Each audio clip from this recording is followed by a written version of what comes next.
Shalom, shalom, shalom, shalom. First and foremost, giving infinite praises, glory, and honor to Yahweh Bashim Yahshua Bashim Hakudash, giving double honors to our apostles and elders of great millstone. Shalom, salutation to you sincere Akims across the four winds, pushing this truth with sincerity of heart. I'm your fellow servant, Kasam Gan from a DC camp, coming at you through the spirit and power of Yahweh Bashim Yahshua Bashim Hakudash to feed the elect. This is gonna be a quick one. Just a reminder. Just doubling down on the statement that I made through the spirit at camp, man, going into the affections and not setting your affection on things on this earth. And because we always we know the scripture, we know what it is. We understand we have a duty. We understand we made a vow to Yahweh B'Shem Yahshua to sacrifice our life, to push this word, to preach the word to the elect. Of the nation of Israel, so-called Negroes, Hispanics, and Native Americans. We know that. The thing is that when we dealing with affections, it's a lot easier said than done. All right. Actually cutting off affections of on things and people, because that's going to be the main two things, is having to let go of things and people. All right, people that you've grown close to, whether it be family members and woman, wife. I mean, these individuals may not necessarily be there, and they may not necessarily be destined to stick by your side and to remain faithful. You know, some of them may flip. I mean, you have to be ready for anything, and be ready to let go if you have to. All right, and and I just want to play this video right quick, man. It's off of course, the legendary fictional story of Game of Thrones. This scene that I really like, where the soul Targaryen guy, which I don't want to spoil everything, but you should already have seen it. And then he tells Jon Snow something really, really, really, really strong, man. Something that Jon Snow didn't really quite understand at the time, but this is something that applies to every man that's on a mission, that has a duty. It's just not an easy road. All right, so I'm gonna play this right quick.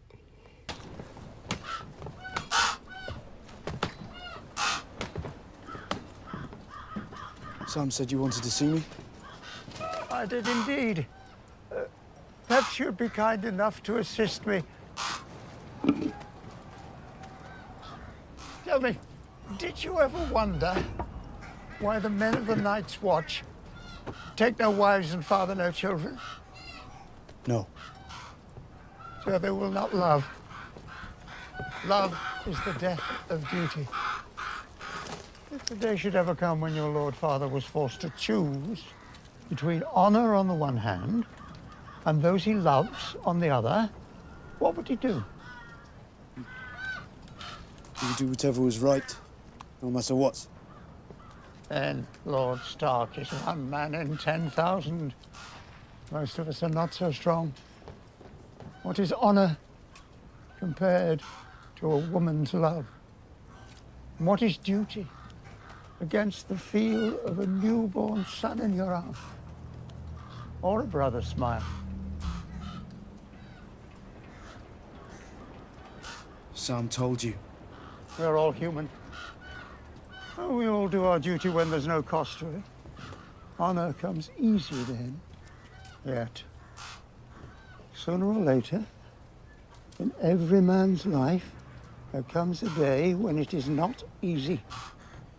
A day when he must choose. And this is my day. Is that what you're saying? Yeah, and basically I'm gonna cut it right there. And you can watch the whole scene. But brothers that have seen it recognize that scene perfectly.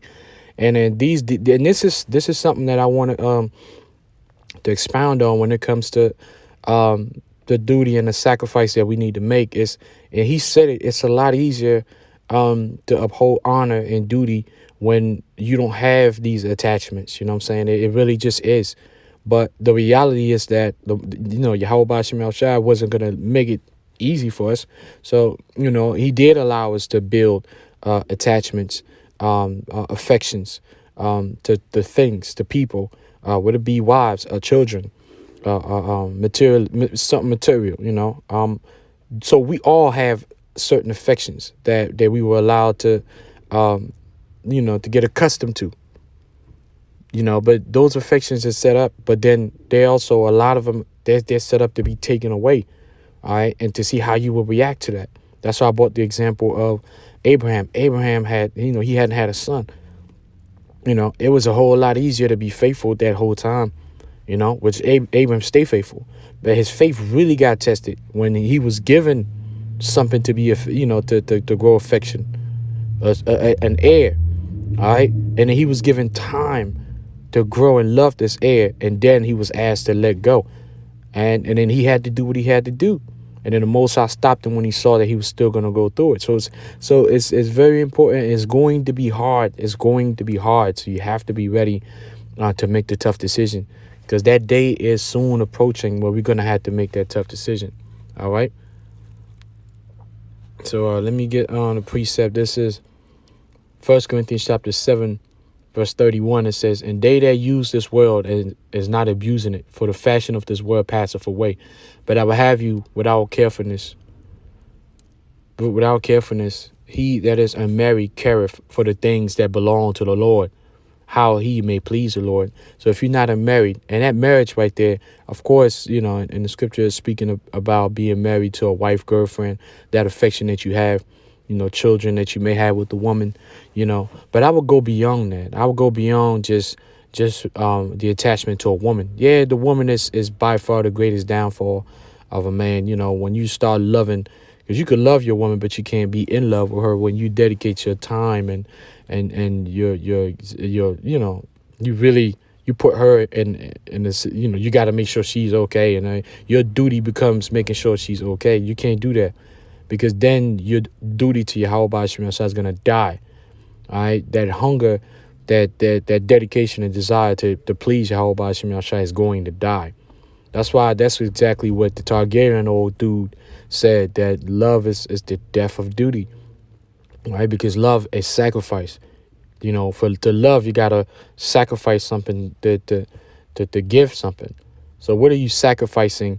You're sacrificing Yahweh Shem Shai to make sure you provide time and affection for this other thing or this other person.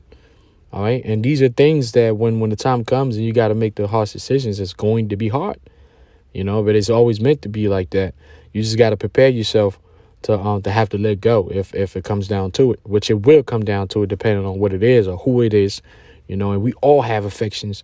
So that applies to all of us. That's why even, myself, pray to the Lord and to always keep me without affections and of the things of this world, because it's understanding, that everything that I get too close to will be a liability when this thing hit the fan. You know what I'm saying?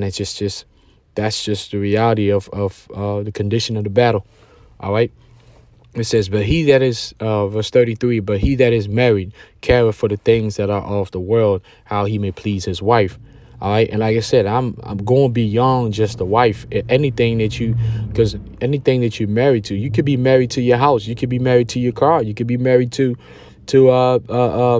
your family, because the word marriage means to join, to bring together. And it's not always sexually. It's not always on a sexual manner. Affection is not only sexual. So anything that you marry to, that you join to in this society, you better be ready to let go and begin to practice to put space between you and those things, expecting these things to be these things and all these people to have to, expecting you to have to let go. All right. So, this is just a reminder. It's something we already know, but we always got to remind ourselves, because we get inching closer and closer to that hard, to that day, let me see.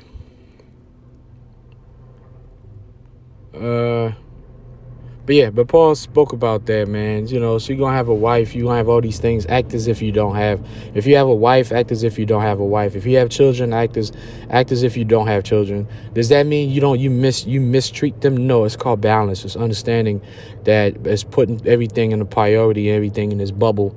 All right. And then if you put everything in this bubble, then you keep yourself in the main bubble, which is the world of Yahweh Shem Shah, the truth. Then every other bubble, if it pops, it's like it's whatever. You know what I'm saying? You kind of expected it to pop anyways. All right. So you won't be crushed and lose your faith. when it happens. Duty, what is duty? It says obligatory service. All right. And right, it says in Romans, right, is your reasonable service. Romans 12 speaks about our duty, our reasonable service. And that takes precedence over everything. You know what I'm saying? I mean, some of us, our affection is on the woman we have or the women we have, the children that we have. Some of us is ourselves, and the things that we have. So you just got to know what it is that you setting your affection onto. All right. And then let me go to Colossians. Let me go to Colossians chapter 3 and 1. Let me go to Colossians chapter 3 and 1. Let me go Colossians chapter 3 verse 1. It says, if ye, and I like the subtitle as well. It says, put on the new self. All right. Well, actually, let me select it. Make sure I'm all right. Yeah. It says, if ye then be risen with a Mashiach, seek those things which are above, where Hamashiach sitteth on the right hand of the Most High. So if you risen with a Mashiach Yahushua, the Son of the Most High, whom the world has ignorantly called Jesus Christ, you have to seek the things which are above, the spiritual things, all right, the things which are not seen. You have to set your affections on those things, the scriptures, the truth, the duty, the brotherhood. All right. Verse 2, it says, set your affection on things above, not on things on the earth. All right.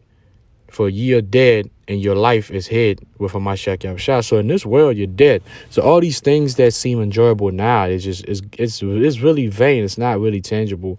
It's here now, but when this society collapses, you'll really find out what you got. You'll find out who's really rocking with you. You'll find out what really was yours and what was just there temporarily. All right. And that's what we getting ready to find out now. Okay.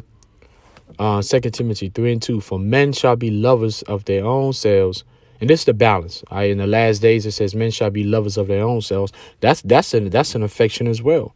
That's also being an affection. And an affection that's not good. If your affection is your own self, then you go put yourself above everybody else, even above your Yahweh Shem Yahshua. That's going to lead you to make some decisions out here that's not appropriate. All right. And I'm going to finish with Galatians 5 and 24. And they that are of Mashiach have crucified the flesh with the affections and the lust. All right. So if you're of Mashiach Yahshua, you crucify the flesh, man. All right, and the affections and the lust of this world. That's what I want to bring forward. Didn't want to make this too long, man. Love is the death of duty. So we always have to be aware of what we love. What we love is this truth. All right, any love and anything else is gonna be sidetracked, man. It's gonna be a distraction. So that's just a reminder for all of us, man. Hopeful elect, pushing this gospel to the best of our ability. Kal halam lai how about you, man? Shall double honors to our apostles and elders of great millstones. Shalom. Salutation to you, sincere brothers. Shalom.